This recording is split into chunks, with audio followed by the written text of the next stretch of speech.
आईचं माझ्याकडे लक्ष असेल तर ना, इथं सगळं लक्ष तर वेदांशकडे. वेदांश बाळाला भूक लागली म्हणून अगदी लाडाने बोलवते आणि मला भूक लागली तर त्याला तिचं मात्र काय नाही तिला.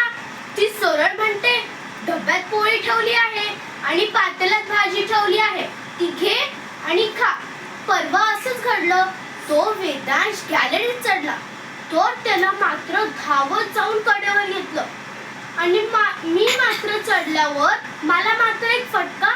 बरं, आणि ओरडते कशी, एक काटे ताई झालीस ना तरी काडीची अक्कल नाही आली अजून तुला. अहो, असा राग येतो ना मला, काय सांगू तुम्हाला.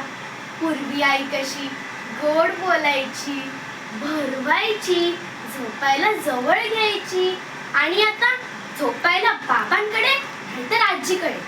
वेदांशाला पासून हे सारं काही असं सुरू आहे. बरं, आणि आई ती आई, बाबा पण तसलेच. पूर्वी कामावरून आल्यावरती मला जवळ घ्यायचे, माझी पापी घ्यायचे आणि आता वेदांचाच पहिला नंबर, त्याला आधी जवळ घेतात. काय करणार, ताई झाली ना.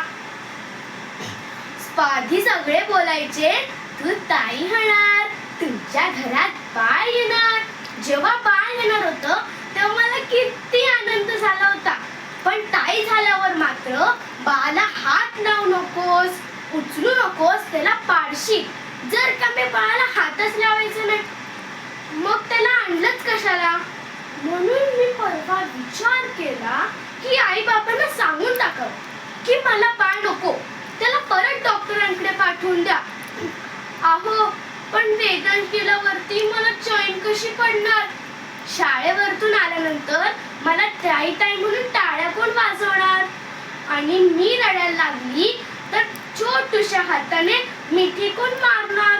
नको रे बाबा, कितीही त्रास झाला तरी चालेल, पण वेदांश मला हवा, कारण मी ताई आहे ना त्याची.